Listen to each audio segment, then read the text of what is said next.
scientific knowledge. So pag sinabi nating scientific knowledge, that is any idea or any knowledge that is backed up by science. No? At pinag-aaralan yan through research and development. So it has a practical use. So meron tayong hardware, meron tayong software, meron tayong processes katulad nitong automation and yung innovation which is yung artificial intelligence. So sa hardware, yan yung mga computers, mga servers, smartphones, and even yung mga robotics. So pag sinabi naman natin software, it is any type of applications na gumagamit din naman ng hardware for them to interact with humans. And then processes, so basic example nun is automation na ramdam natin yung effect ng automation sa isang process na literal na na-eliminate talaga. No? So meron kasi kayong mga problems sa Capstone na parang ang nagiging focus nyo is mabagal yung proseso, kung paano nila kinakonduct yung business operation nila. So there is one accepted objective na ma-eliminate talaga natin or at least mababawasan natin or mapapabilis natin yung process nila. It is through the use of automation. So kapag may automation kasi, nababawasan talaga yung business process nila kasi lahat is automatic na. But yun, it is very hard to defend. That's why hindi siya suggested na yun yung ilagay na problem. Even yung mga manuals. No? And lastly, innovation. So as of now, ito yung pinaka-latest na trend which is yung artificial intelligence. So ramdam niya naman yung effect ng artificial intelligence sa pamumuhay. Iba nga, ginagawa ng buhay yung artificial intelligence. So that is technology. So in particular naman dito sa entrepreneurship, so it is business related. So ang nagiging misconception kasi sa entrepreneurship is just nagbebenta lang siya ng product no? Nagbebenta lang ng service. Pero meron pa muna silang pinaka-importanting ginagawa bago sila mag-start ng pagbebenta. It is identifying opportunities. So sa atin kasi sa Capstone, hindi tayo makakapag-go through sa Capstone if wala tayong ma-identify na problem. No? Na ito-turn natin into objectives, then may scope na magiging development ng systems natin. Unlike sa entrepreneurship na hindi literal na kailangan maging problema siya para makapag-develop ka ng business plan. Usually opportunity lang sapat na, no? So, ayan. The process of that is using feasibility studies, no? So sa mga business administration, ganun yung ginagawa nila, no? Bago sila mag-conduct ng business plan, chine-check muna nila based sa observation, based sa data gathering pa rin, and para ma-determine nila, para ma-evaluate nila kung capable ba of creating or developing a certain business plan dun sa naiisip nila na beneficiary or dun sa gusto nilang gawan ng company or ng business. And ito na nga, si technopreneurship. So pag sinabi nating technopreneurship, we are balancing technology and entrepreneurship. But pagdating kasi dito sa technopreneurship, kung pagsasamahin natin siya, entrepreneurship siya na magbibuild tayo ng business, but the product or the service itself is technology. No? That's why yung definition niya is creating innovative, technology-driven ventures. So ventures is another term for businesses. No? So innovation, that is very very general term. So maraming pinagbabasehan ang innovation. So minsan panahon ang nagbabase, minsan quality, minsan types ng innovation, meron din mga gano'n. So, in particular sa technopreneurship, once na ang binebenta mo, no, or ang sinaservice mo, so pag mga service, mga infrastructure as a service, software as a service, no, mga cloud services, no, workflow, process, so that is services. And then yung product naman is the planning and project management ng isang system. No? That is the product itself. Yung system itself, no? Yun yung product. So, ngayon, after ng Capstone nyo, na-identify na namin na marunong na kayong mag-develop ng system and defended na siya, no? So, as doon naman sa kalahating part ng information systems, which is yung management or yung business, kailangan naman nating mapatunayan na we are a company na capable na mag-develop ng mga systems. So, creating innovative and technology-driven ventures. So, ayan, hindi muna tayong late. Sige, gagarin. Sige, baka hindi ko muna i-late to. First, ano pa lang naman, first online class pa lang naman natin. Matututo kayo. So, sige, proceed na tayo sa next. So, these are the importance of technopreneurship. Aside dun sa alam na natin na importante si technopreneurship, but these are the three, no? Three main importance of technopreneurship. So, first is it drives innovation, no?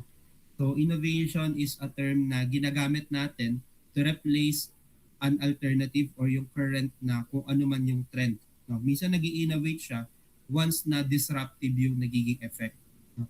So, based sa example natin, meron tayong artificial intelligence, financial technology or fintech, kasama na rin dyan si blockchain, no? And health technology or biotechnology. Next is to create job and economic growth.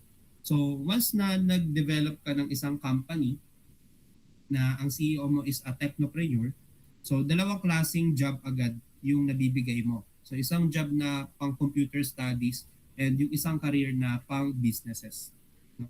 Not just a simple businesses, no? But an entire company.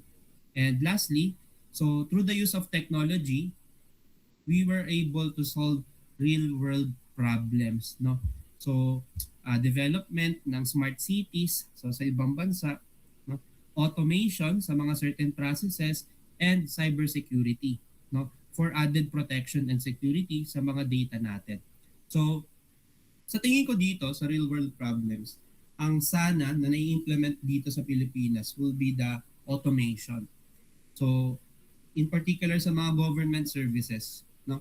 So hindi katulad ng LTO, 'di ba? Sa LTO meron na silang LTO portal. So hindi man nila nagiging napapa-efficient yung process, pero at least no na minimize na natin yung dami ng mga pila sa LTO kasi hindi ka heavily relied dun sa lahat ng processes sa isang establishment. Usually, may mga tinatapos ka muna dun sa LTO portal para pagpunta mo dun, konti na lang yung gagawin mo. So may mga ganong part sa LTO. So hindi ko lang kasi pansin bakit hindi nila ini-innovate yung mga web services or web portal ng PhilHealth, SSS, Pag-ibig. Hindi sana hindi na nahihirapan yung mga tao, di ba? So that can be solved using yung mga real world problems natin na kahit anong aga mo ng punta, kung milyon-milyon tao naman yung pumipila, wala rin, no? So, I think yun, automation yung nakikita ko na one of the solutions sa real world problems natin sa mga transactions. So next, so these are the difference ng entrepreneur and technopreneur. Although, syempre, initially, pag sinabi nating entrepreneur, ay wala technology yan, sir. Pag technopreneur, merong technology. So, yun that's how it is. So, meron ditong focus, naka-tabular form siya, risk level and market scope. So, pag sinabi nating entrepreneur, so, they are capable to identify a business opportunities. No? When we say business opportunities, for example, yung mga nakatira sa Talon Tres, kapag bumibili sila ng tubig, yung may inom na tubig, minsan order pa sila sa Talon Uno. So this is just an example. No? So yung Talon Uno, dahil sila lang yung merong water station, tapos sa Talon Tres ka nakatira, ang nangyayari nun, kayo yung nahuhuli kasi kayo yung malayo. Or pwedeng baliktad. No? So kung sino pa yung malayo, yung pa yung unang nabibigyan ng tubig or nasa servicean. So minsan natatagalan. So the opportunity done is dahil wala pang nag-e-exist na water station sa Talon Tres, what if mag-create ka ng sarili mong water station doon sa Talon Tres? No? So, being an entrepreneur, yun yung mga na-identify mo na opportunities. Yung mga bakit wala. No? So, bakit wala? Lalagyan natin. So, that is the focus ng isang entrepreneur. Ngayon, si technopreneur kasi, hindi siya nakarely lang sa bakit wala. Si technopreneur, nagre-rely siya sa tanong na, bakit problema to? Or anong problema to? No? And then yung problema na yon, gagawa siya ng technology-driven innovation para ma-solve yung problema na yon. So, ang pinagkaiba nila sa entrepreneur, nakafocus sa opportunity, yung technopreneur naman, nakafocus sa problem solving. No? So, that's why mas nag-i-innovate when it comes to technopreneurship. Bakit? Kasi once na nagde-develop ng technology-driven product or services, nag-i-innovate ka na doon. So next, risk level. So sa entrepreneur, moderate lang. The reason is, meron na tayo mga konting expectation bago pa lang nila gawin yung isang bagay. Halimbawa, gusto nila magpatayo ng 7-Eleven. So alam na agad natin or kahit pa paano meron tayong idea kung ano yung nagiging process, no? Kumusta yung 7-Eleven. So alam niyo naman na laging tinatao doon sa 7-Eleven, no? So lagi kami nagbubukas pa ng pinto doon, di ba? Sa 7-Eleven. So the term moderate, no, gives a certain feedback dun sa mga customers na okay, 7-Eleven siya. So meron agad expectation yung mga tao. Even kahit hindi pa nila alam. For example, coffee shop, no? Yung mga menu naman sa coffee shop, mga ano yun, Americano, caramel macchiato, Spanish latte, white mocha, no? Cappuccino, pumpkin spice. So, may expectation. Ngayon, ang kailangan lang hintayin or ang kailangan lang alamin ng mga customer is yung lasa, no? Ngayon, wala bang bago? No? So, wala kasing bago doon sa moderate. Bibihira lang, no? Bibihira lang. But, yan, based sa studies, moderate lang yung risk level. Unlike dito sa top technopreneur, no? So, bakit kaya siya high? And then, merong open and close parenthesis na R&D investment. So, R&D is research and development. So, anong nangyayari kasi doon, sa isang technopreneur, bago siya mag-develop or bago siya mag-propose ng isang product that is technology-driven innovation, kailangan muna back up siya ng research and documentation or development. Kaya sa capstone natin, hindi tayo basta nagde-develop ng system, no? Dahil trip lang natin. Kailangan merong evidence na based dito sa documents. And yung documents, ang evidence nun is based dun sa beneficiary mo. Swerte nga natin kasi hindi na tinatanong yung beneficiary, yung actual na beneficiary, no? So, kailangan magtagpo pa yung tatlo na yon, beneficiary, document, and system. So, it is a very high risk level kasi nagiging sugal siya sa part na hindi pa siya alam ng tao. Ngayon, pag hindi pa alam ng tao, ang pinakaunang goal mo dyan, kailangan ma-adapt ng mga tao kung ano yung gusto mong gawin. Or merong problem na gusto mong gawing objectives. So dito papasok yung mga debate sa pagitan ng isang panelist kapag naglalagay ang isang capstone group sa problem na manual process. No? So parang bigla kayong tatanungin ng panel nyo na, porke ba manual? Problema na. So may mga ganun na yon. So ang explanation kasi doon, hindi based sa reason based sa experiences. For example, ang beneficiary mo is inventory management system. Ngayon, bakit mo gagawing manual process ang problem kung sanay naman siya doon sa manual process na yon? So kahit tanungin mo yung pinaka-involved doon sa process na yon, hindi problema sa kanya yung manual process, no? May ibang problema pa na sasagot dun sa problema na tinutukoy niya, no? Kasi nga magkaiba pa yung involved, magkaiba pa yung affected. So, another example, dun pa rin sa inventory. So, yung nagma-monitor ng stocks is an old man na heavily relied sa pen and paper, no? So nakita mo yung nagmo-monitor ng stocks, naka pen and paper, galit na galit ka na agad, lalagay mo na agad sa problem. Manual process, mali yan. So, ibig sabihin, ita-turn mo into an application, yung inventory management system, para maging solution siya. Ngayon, nung pinatest mo, hindi naman marunong yung yung old man dun sa ginawa mong application. So, tingin mo ba nasagot niya yung problema na yung manual process yung problema, gagawin mong application? Hindi. No? Kasi ang pagka-manual, nakadepende yan sa human interaction. No? So it is subjective, kaya walang any evidence na magpapatunay na the manual process is a problem and then ita-turn mo siya into an application. So, nasa perspective yan ng tao or ng beneficiary mo itself. Ngayon, meron pa nagsasabi na, kasi, yan yan po yung gusto ng yan po yung gusto ng beneficiary namin. Yun yung gusto niya. Pero hindi yun yung problema. Gusto niya lang gawin yan. No? So, syempre, magiging mahabang debate na naman yan. So, ang ending nun, no? So, may na-experience kaming gano'n, no? Medyo mahaba yung naging debate. To the point na parang ang tagal, parang title proposal pa lang, ano ba yun? Chapter 1 to 3? Chapter 1 to 3 na proposal ng batch nyo sa capstone. So, ayun, talo siya. So, ang ending kasi nun, yung manual, kung sanay naman ako, bakit ko siya i-turn as problem. So, dumating sa ending na yung grupo lang yung nag-iisip na problema yung manual. Pero yung stakeholder, yung beneficiary nila, parang hindi naman. No? So, siguro ang nangyari doon, nagkulang na sila doon sa pag-identify ng problem kasi 'di ba tatlo 'yon. Siguro dalawa lang yung na-identify nila na problema, yung pangatlo, sinisi na nila yung manual. So, hindi ganoon, no? So, yung iba naman nagawa pa ng problema, no?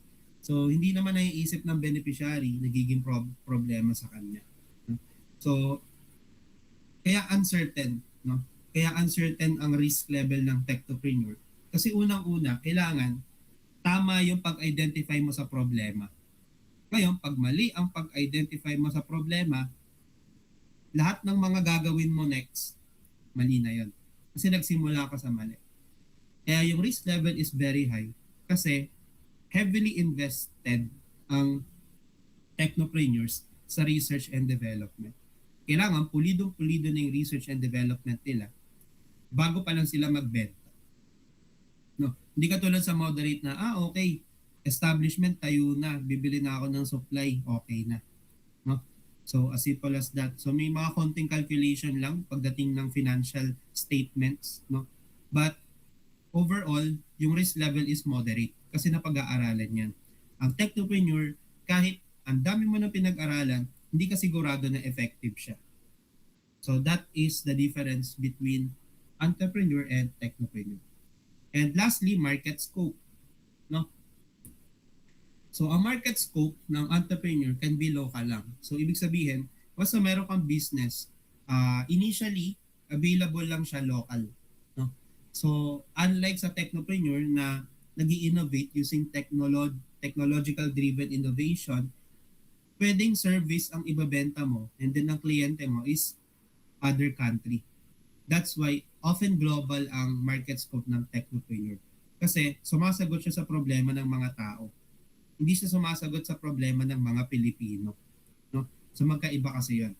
So usually sa entrepreneur, may mga option dyan na wants. No? So naisip ko lang yun na gusto ng tao, pero hindi naman niya kailangan ng tao, pero magtatayo ka ng ganong klaseng business. While sa technopreneur, dahil nga driven sila sa problem na gagawin mong objective, so lahat ng mga merong ganong problema, masusolusyonan yung business operations nila through the use of this system. That's why it is often global. Cloud services, yung Cloudflare, no?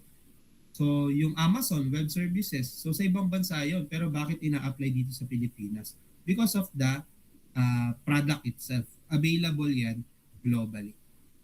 No? So, sige nga, magbenta ka ng siomai, benta mo sa ibang bansa. edi panis na yon.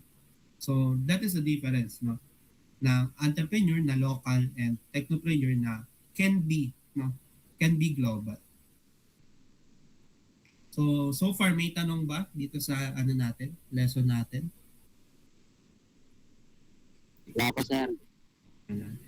Choppy pa rin ba? Sorry, hindi ko na natanong pala kanina. Hindi na ba choppy o minsan? Hindi naman po, Chappy. Thank you. So next, key characteristics ng isang technopreneur. So yung mga leaders usually ito. Dapat ang mga leader daw natin sa technopreneurship, dapat meron daw silang 4, no, na key characteristics para maging isang leader talaga sila. No? Kasi ang leader natin sa company, usually yun yung tatawagan nating CEO. No? Sa document, siya yung CEO. No? So, first is visionary thinking. So vision, nabivision mo, nakikita mo, mape-predict mo kung ano yung future trends. No? Halimbawa, ito yung trending ngayon. Ngayon, sa tingin mo, based sa mga patterns, no? Ano kaya yung magiging trending? No? So, hindi man accurate, pero kahit pa paano, dapat may idea ka kung ano sa tingin mo ang magiging future trend. So, for example, bago dumating yung AI, no? Sa panahon namin, ang pinaka in demand sa mga capstone projects is yung automation and yung mga mga records management. Ngayon, nag-start muna yan sa mga management ng record through the use of CRUD, sa database na gumagamit ng ACID properties, normalization. So puro ganun lang, no? Puro handling lang ng data. No? So kaya nabuo yung mga government website katulad ng mga pang NBI clearance, no? Police clearance, kasi madali lang i-handle yon. Ngayon, na-realize sila na ang tagal. No? To the point na kaya nag-implement sila ng government website. Pero pagdating mo doon sa establishment, uulitin mo. No? Uulitin mo kasi hindi pa pumapasok yung data mo dun sa database nila. So problem na naman. No? Ngayon, nabuo yung automation. Yung automation, konti na lang yung gagawin mo kasi nabawasan na yung process. After ng automation, so yun yung trend namin, yung automation. Yung trend nyo naman, which is yung artificial intelligence. So sa artificial intelligence, merong another entity or nagsisilbing another employee sa inyo na 24/7 na open and capable siya for machine learning. Ibig sabihin, every day nakakakalap siya ng mga data na pwede niyang matutunan at pwede niyang ayusin yung mga data na tama at data na mali. No? Siya na rin yung gagawa ng mga certain task para sa'yo. No? So, napapadali yung buhay-buhay. So ngayon, sa future, ano kaya yung pwede? No? So, sa last slide, merong tinatawag dito na future, mga future trends. So, makikita natin yung biotechnology, yung mga virtual reality, or yung metaverse, and so on. No? Cloud computing, no? It can also be a trend. No? Sa future, alam ko, palaging trend to eh. Sa tingin ko lang yung cloud computing. Ibig sabihin, darating yung time na malalaos yung AI, pero yung cloud computing hindi. No? So yun yung pinaniniwalaan ko. Bakit? Kasi once na merong mas malakas na entity na capable sa isang artificial intelligence, halimbawa robotics, although may AI siya, pero kasi ang robot merong hardware eh. Kung AI yan, software lang yan. So, another thing is yung AI naka-base lang lagi sa prompt. No? So, minsan walang pagkukusa. No? Paano kapag may other entities na capable na gamitin yan? So, another trend na naman. Ngayon, si cloud computing, you are creating a virtual storage. Ngayon, doon pa lang panalo ka na hindi mo na kailangan bumili ng napakalaking server. No? Space consuming pa siya sa mga company nyo. At the same time, kailangan mo pang mag-add ng security kasi kailangan protektahan mo yon sa loob ng company mo. Paano pag maliit ka lang? No? hindi mo afford yung amount of security, no? Dahil mahal ang pag-implement ng security. Ngayon, bili ka ng cloud computing. Yung company niya mismo yung mag-aalaga ng data para sa iyo. Hindi mo na kailangan bumili. Hindi mo na rin kailangan ng space, no? So, ano pa siya, no? Advantage pa siya sa mga small businesses kasi hindi nila kailangan na mag-invest pa sa napakalaking space para lang doon ilagay yung server. And yun nga, added security. So, that's how cloud computing can be a forever trend, no? So, kung forever trend siya, hindi na siya trend, no? Hindi na ata siguro trend ang tawag kapag palagi kang nandun, no? Ano ka na, greatest of all time na yung cloud computing. Kasi lahat ng data natin is storage yan eh, no? Meron bang tao na hindi kailangan ng storage? I think wala, no? So kahit nga nagpalit ka ng cellphone eh, 'di ba? Kahit nagpalit ka ng cellphone, yung mga picture, yung mga video, yung mga kanta, yung mga anything na file mo doon, ita-transfer mo o gagawa mo pa ng paraan para malipat or para ma-access kahit papaano yung mga data mo. So on the end, ang pinakamahalaga natin is data. No? So, yan, that is all for the visionary thinking. So next, problem solving mindset. So pag sinabi nating problem solving mindset, to the point na hindi yung lahat na lang problema sa iyo, hindi naman, no? So the best interpretation dito sa problem solving mindset will be the identification of the problem itself, no? Yun yung mahirap kasi gawin. So nagagalit ka sa isang bagay na hindi mo naman alam kung saan yung mali. So mahirap yun. Nagagalit ka sa hindi mo alam. So, mas maganda na magagalit ka tapos alam mo kung bakit ka nagagalit, di ba? So, same sa problem na meron kang naisip na solusyon pero mali naman yung problema na sinolusyonan mo. Ibang problema pala dapat. So, yun. That is a mindset of a problem-solving technopreneur.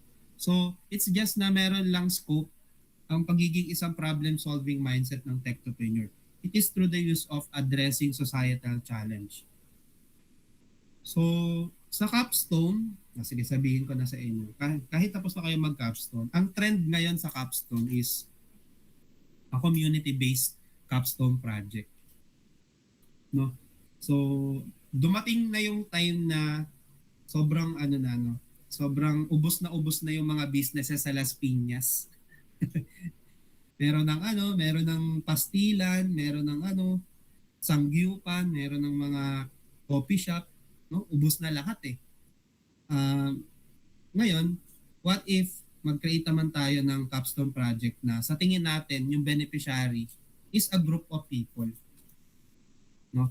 So dahil walang namumuno sa kanila, no? Sa group of people na yon na merong certain na ginagawa or certain operation, mag-create ka ngayon ng system para maging balance sila, no?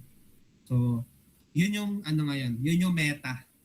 Yun yung new meta ngayon sa capstone project. So sakto may mga magka-capstone pala dito, no? So yun yung new meta sa capstone ngayon. Maghanap kayo ng mga community ng mga trabahador na ganito, community ng mga taong nagmamasahe, community ng mga taong nagigitara, mali mo ganun, no? So that is a problem-solving mindset na back up ng visionary thinking, no? So, kapag in-apply mo tong apat na to, so makakaisip ka ng mga ganung bagay. So, next, high risk taking ability, no? So, kung mapapansin nyo dun sa difference ng entrepreneur and technopreneur pagdating sa risk level, so yung technopreneur is very high. So, kailangan dibdibin mo yon, no? Dibdibin mo yung high risk level na yon. Yan yung mga capstone groups na napakayayabang sa capstone 1, no? Kasi wala pang system. So sabi nila, hindi po, may ganito po kami. Lalagyan namin ng ganito yan kasi wala pang system eh. Ngayon, may high risk na yon.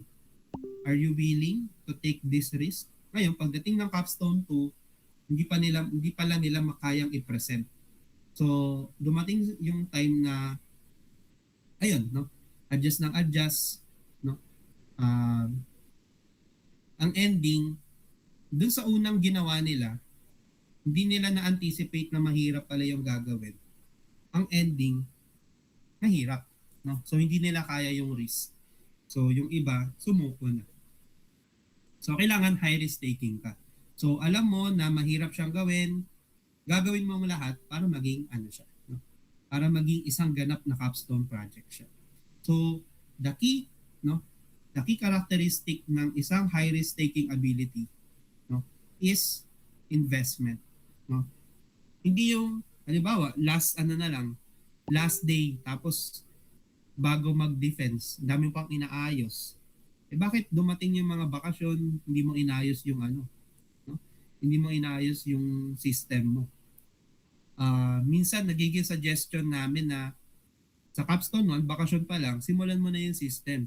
Para pagdating ng Capstone 2, focus ka na sa document. No? Huwag mo pagsabayin yung document tsaka yung system. So pag bakasyon, unahin mo yung system and then adjust ka na lang ng adjust and then document. So tapos ka ngayon. So kapag hindi ka nag-i-invest, yun, in-enjoy mo yung bakasyon, nag-swimming ka, nag-La Union ka, nag-hiking ka, ginawa mo na lahat, naglasing ka araw-araw, gabi-gabi. Tapos ayan na, Capstone 2. Ayun, no? Natagalan. So, that is a problem, no? Parang hindi tayo 100% dun sa gusto nating gawin. Kahit alam naman natin na ito na yung final, no? Parang ito na yung final na final destination no? So, yung capstone kasi yung capstone kahit sobrang perfect ng grade mo from your first year, hindi ka isang ganap na na matalino kung hindi mo na hindi mo na conquer tong capstone na to. So, ang mangyayari, makikita natin yung mga taong magaling lang sa Gen Ed, magaling lang sa programming, pero sa actual implementation ng lahat ng natutunan nila, wala din. So, pangit yung may pinipili ka lang na lesson. So, usually, dapat familiarize ka dun sa lahat. And lastly, adaptability to technology. So, imposible naman na isa kang technopreneur na hindi ka adaptable sa technology. Dahil may high risk taking ka din once na may bagong innovation, no, may bagong trend, ang technopreneur, hindi nagdadalawang isip yan. Ita-take niya yung or i-adapt niya yung bagong technology na yan. For example, AI. No? So, nauso na yung AI. So, lahat ng mga systems ng mga technopreneurs dapat may AI na din. No? So, diba, si GCash, dati wala namang wala namang AI yun wala namang chatbot yun pero bakit meron ng ngayon? Kasi trend na siya. Alam niyo ba yan? May AI yung GCash, si GG.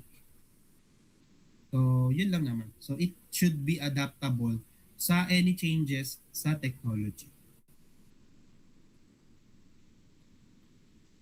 So, next naman, it is all about the notable global technopreneurs. So, this is part wherein bibigyan natin ng idea yung mga naging global and technopreneur na notable. No? Yung iba dito, kilala nyo na or baka nga lahat kilala nyo na except nandun sa mga local technopreneur. No?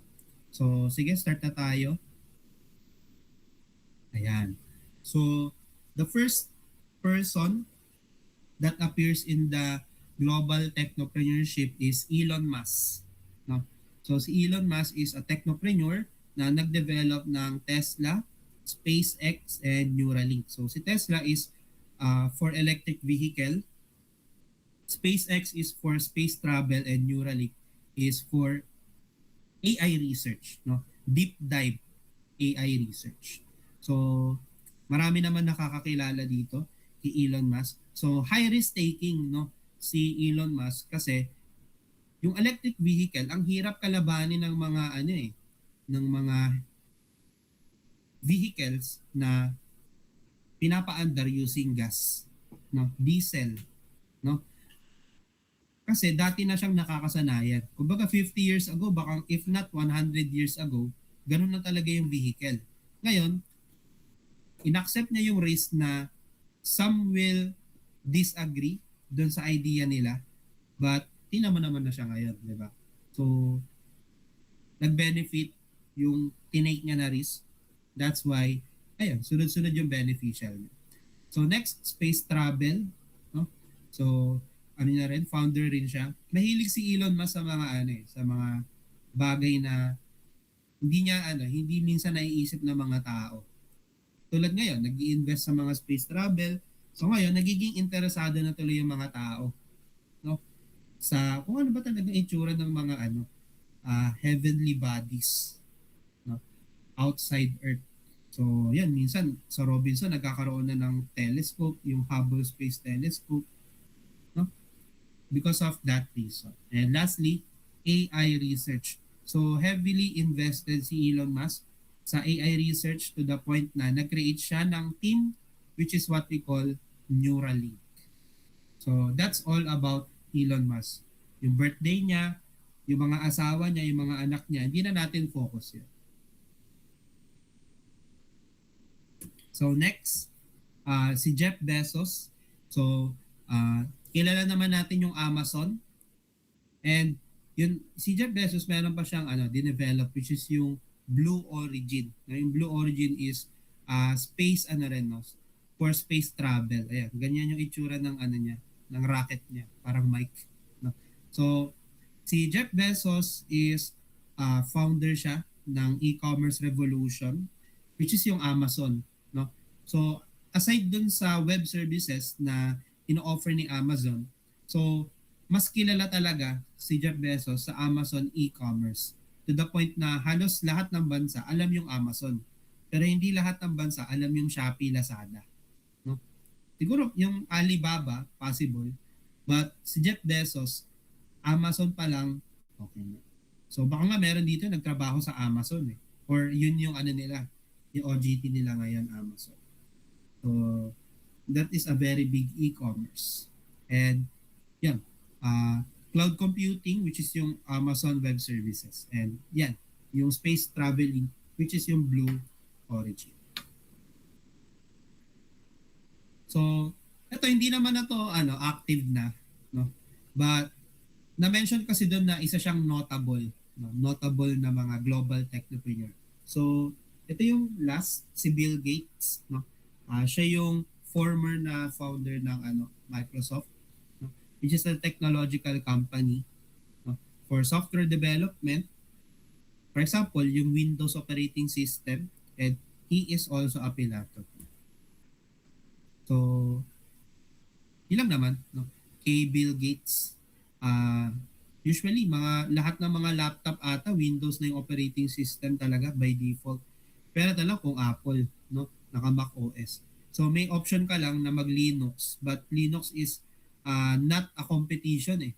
Kasi siya, free for all, no? So libre lang kasi siya. But initially, halos lahat ng laptop Windows yung operating system. So hindi lang naman porket yun yung mga nakalagay sa global technopreneurs, yun lang sila. So nandun pa si Steve Jobs, di ba? Dun sa Apple. So din siya, notable din siya. Si Jack Ma din, yung founder ng Alibaba. No? So yun sila, no? Mga global technopreneur. So next naman is local technopreneur, na yung iba dito baka kilala, yung iba dito baka ngayon pa lang. No? So this is the first, no, dun sa mga local technopreneur. So siya si Diosdado or si Dado Banatao. So si Diosdado or si Dado Banatao, he pioneered in semiconductor technology. So ang resistor kasi, amount of resistor sa isang computer systems could be millions. Ngayon, malalaki kasi yung itsura ng resistor. Ngayon, si Diosdado Banatao, nag-create siya ng isang project na what if paliitin natin yung size ng resistor para capable ka pa na maglagay ng marami. No? So, hanggang sa successfully niya nang na-develop yung semiconductor technology, so nag-exponentially increase ang amount of processing power ng computer systems through the use of his innovation. No? So, binibili tuloy yung idea niya. So, that's why Diosdado Banatao is a notable local technopreneur. So next naman si Orlando Vea. Ito naman, baka naman kilala nyo na to. No? Si Orlando Vea. Siya yung founder ng Smart Communication. So marami ng mga nadurog to na mga companies, di ba? So marami ng mga nadurog yan. Yung iba naman nag-merge, no? Nag-merge sa Smart kasi natatakot sila na baka mawala sila. So, ayun, naki-merge na lang, naki-join na lang. So, Smart Communications is a telecommunication. So, usually gumagamit sila ng cellular network and data. No, minsan baka may wifi din. So, yun lang naman si Orlando Bea. And lastly, si Winston Damarillo. So, siya yung founder ng Amihan Global Strategies. So, lahat ng mga business solutions, meron siya. Mga business intelligence, data mining, data analyzation, business analyzation through the use of AI-driven. So marami nagpapakonsult sa kanya ng mga businesses that will lead from his being a local technopreneur. No? So, service ang ino-offer niya. No? Even naman si Smart, no? Product and service nga lang si Smart. But ito si Winston Damarillo, service ang ino-offer sa kanya. No? So, that is an AI-driven company. So next, the role of technopreneurship and economic development. So when it comes to economy, which is a very general, no, when it comes to economic growth or development. So these are the three roles na nalista na related sa technopreneurship. So kailangan si technopreneurship, it should drive digital transformation sa mga tao, no? So pag lahat ng mga businesses sa Pilipinas has a digital transformation, so may increase natin yung economic growth. So next, kapag maganda yung mga nade-develop mo ng mga products and services, yung mga technology mo, so it can have a potential or a probability na ma-attract yung mga foreign investment. So once na yung foreigner, foreign company nag-invest sa business mo, so meron papasok na pera or assets doon sa Pilipinas na magli-lead into an economic also growth. No? And lastly, encourages innovation and job creation. So dahil maraming gawa ng gawa, nagiging common yung mga bago. Kapag nagiging common yung mga bago, maghahanap ka ng iba. Kapag naghahanap ka ng iba, hahanapin mo kung ano yung mas maganda. So this can encourages innovation. So continuous lang yung innovation. Diba? So ang problem lang sa innovation, merong mga innovation na kapag na-develop siya and then na mas na siya, no? Na-disclose na siya sa pampubliko. Minsan may mga trabaho siyang nadadamay, no? Na natatanggal na. No? So yun lang yung problem sa innovation. Nakaka-disrupt siya. So aside doon sa encourages innovation, it can also encourage job creation. Dahil nag-create ka ng company, kailangan mo ng empleyado. So pag maraming company na merong digital transformation, so it can lead to job creation also. So meron kang software developer, meron kang database administrator, and so on. So next, challenges in technopreneurship. No? So although by definition, parang almost perfect si technopreneurship. So meron pa rin siya mga na-experience na challenges. So first is high capital requirement. So pag sinabi nating high capital requirement, bago pa lang ma-develop yung company mo, no? Million if not billion yung ini-invest, no? Para lang ma-develop ang isang system that is being backed up by research and development. No? So, cost of technology development is very expensive. That's why you need high capital requirement. Next is market uncertainty. So from the word itself, uncertainty, walang kasiguraduhan. Nakadepende sa consumer mo or sa customer mo kung kaya nilang i-adapt yung any technology na na-develop mo. So halimbawa yung mga yung mga kumakalaban sa Facebook dati, sila Google Plus, si Friendster, no, dati may mga ganun pa eh. So ngayon wala na. So because of the adoption issues. And lastly, ang challenge sa technopreneurship na wala sa entrepreneurship is yung cybersecurity risk. No? So dahil technology driven ang mga systems na ino-offer mo, normal lang na meron kang data na hinihingi sa kanila.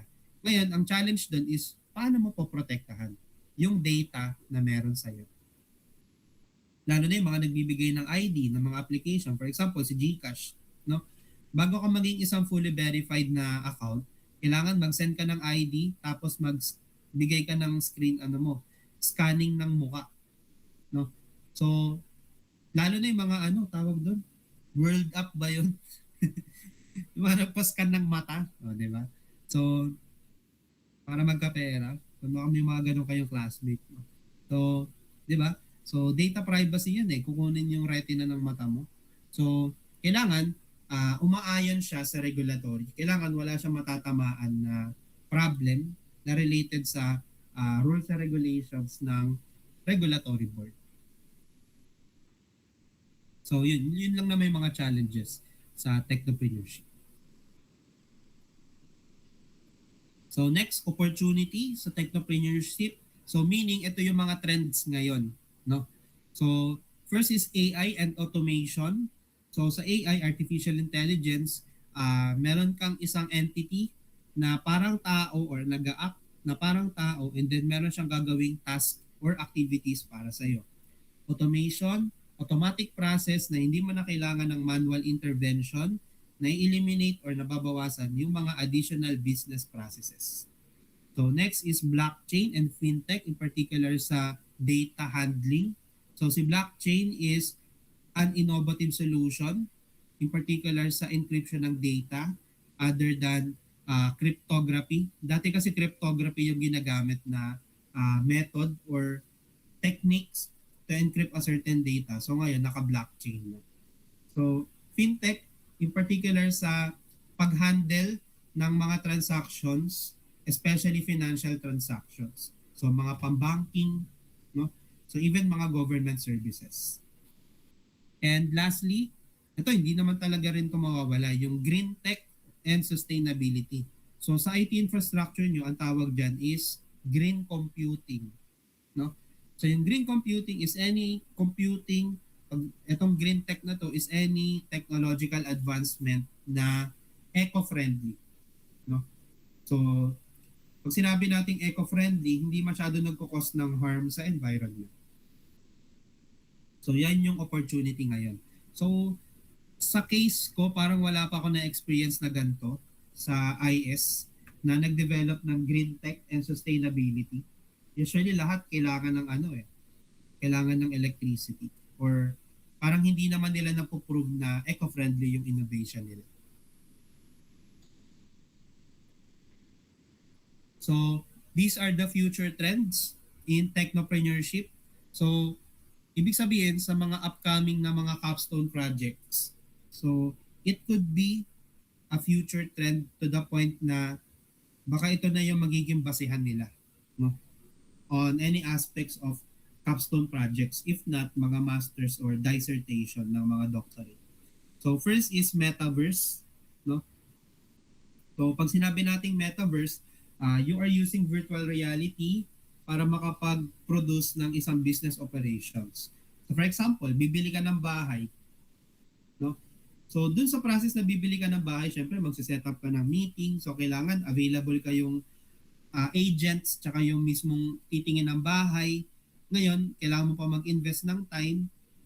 Ngayon, kapag may metaverse, no, meron ka ng complete data na kung ano magiging itsura ng bahay, no, kung wala ka mang available time or sobrang layo yung lugar na hindi ka gustong mag-risk na puntahan yung lugar na yon because of a certain reasons. So, you are using virtual reality para kahit papaano ma-experience mo kung anong pakiramdam, gaano ba kalaki yung kisame, kasya ba yung mo, di ba? So, other than that, yung mga e-commerce, di ba? So, para iwas scam. For example, bibili ka ng sapatos. Bibili ka ng sapatos sa Shopee or Lazada, for example. Tapos, through the use of metaverse, kaya nang isuot sa paa, sa paa mo yung sapatos. So, using virtual reality, nakikita mo tuloy, no? Kung kasya siya, or maluwag ba, masikip, or baka scam yung binebenta. So, ganun. Next is biotechnology. So, biotechnology is any technology na assisted sa healthcare solutions. So, very ano yan, no? Um, Very good idea yan na maraming matutulungan ng mga pasyente, mapapabilis, mapapadali yung mga gawain na mahirap, na hindi or time consuming siya, 'di ba? Sa point of view ng mga healthcare workers. So you are developing a biotechnology na makakasave ng time at the same time makakatulong dun sa mga pasyente. And lastly, cloud computing. Yung sinabi ko sa inyo na kahit anong panahon, yung cloud computing mag-e-exist siya. No? So, in cloud computing, using virtual storage, no? Hindi natin alam kung ano yung magiging future ng virtual storage. So baka pwede mo ring makita virtually. Although nakikita mo naman na yung virtually, so siguro may AI yung cloud computing mo, pwede rin. No? So, yan. Si cloud computing, kilala na kasi natin to. So, these are the future trends in technopreneurship. So, next, essential skills. So, nasabi na rin to kanina, siguro iba lang yung mga terminologies na ginagamit. So, itong tech savviness, so you are capable to understand new technologies and to be able to adapt it, and gagamitin mo yon as an action dun sa current mo na technology. So, next is strategic thinking, capable of thinking ahead, no? So, another thing is identifying market opportunities. So, meron doon mga problem that will turn into an opportunity para makapag-develop ka ng isang system. Or pwede rin naman, dahil hindi siya capstone project, pwede kang mag-develop ng isang system na parang gusto mo lang. No? Parang yung mga capstone project ng mga BSIT, yung mga IT na pwede kayong mag-create ng game. No? Ayun, nakakapag-create sila ng game. So, yan. Pag strategic thinking, may pagpaplano ka na ginagawa, hindi bawat decision mo is objective lang. No? So, maraming aspeto to be considered to be a strategic thinker. And lastly, innovation management. So, meron kang hawak na alas. Ngayon, paano mo aalagaan? Paano mo ilalabas yung alas na yon? So, kailangan hindi ka masyadong kinakain ng greed. No? So, that is for innovation management. So, leading technological advancement. Okay. So, that's all for our presentation na pang 2 weeks. So, usually umabot lang tayo ng 1 oras. No? So, siguro mag-screenshot lang muna ako ng konting para malaman na nag-lesson tayo.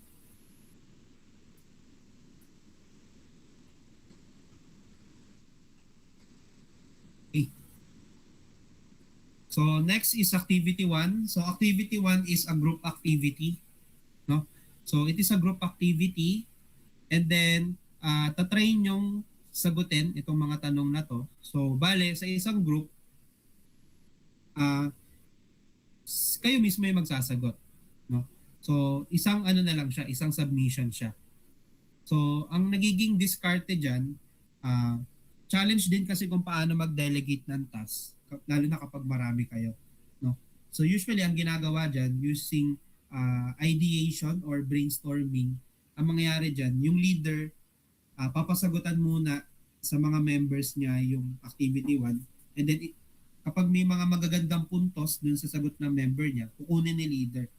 Tapos yun, pinagtatagpi-tagpi niya hanggang sa makabuo siya ng isang sagot na perfect dun sa number na yon. So, halimbawa, ito, how did Grab, GCash, and Canva succeed? So, using a bit of research, so napagtanto niya or nakita niya na ito yung naging epekto, uy, maganda yon, so kunin ko yon. And then yung ibang mga sagot niya doon, pangit, Punta naman ako dun sa iba. Kuha ako ng magandang sagot. So, that is the purpose of brainstorming. No? So, kaya usually yun nagiging process dito sa group activity na to. Papasagutan muna sa mga members, tapos sasend ng members na sa leader. Yung leader na yung uh, magsa-summarize ng mga sagot ng mga classmates niya.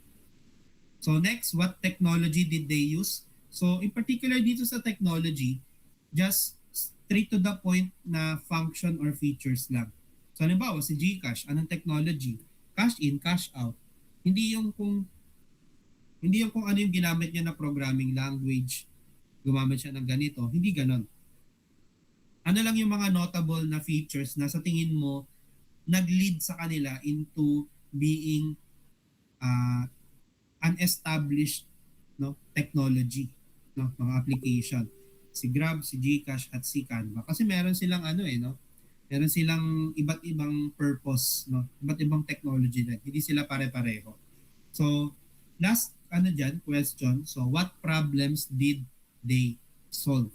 So usually hindi nyo na kailangan ng mga research in particular dito sa problems kasi parang kayo pa lang alam niyo na kung anong problema na nasolusyonan ni Grab, ni GCash, ni Canva. For example, si Grab sa transportation, no?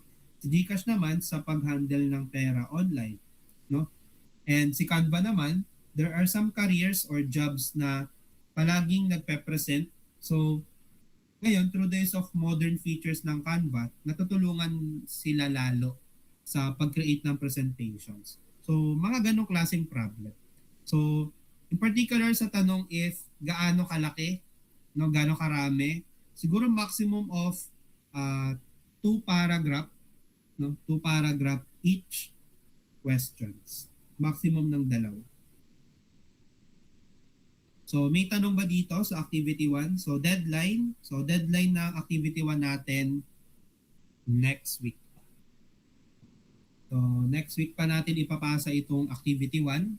And then next week ang gagawin natin, i-create na kayo ng logo, no? I-create na kayo ng logo ng company nyo. So if ever na meron ditong gusto magpalit ng pangalan ng company, sabihan lang muna ako para yung expectation ko mag-iba. So if ever na nakalimutan nyo na yung pangalan ng kumpanya nyo, so eto yan, so share ko lang.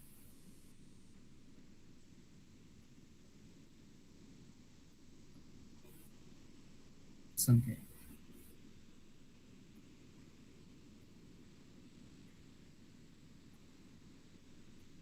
So ayan. Group number 1, TechServe. Number 2, Jep and Crump. Number 3, Clover Care.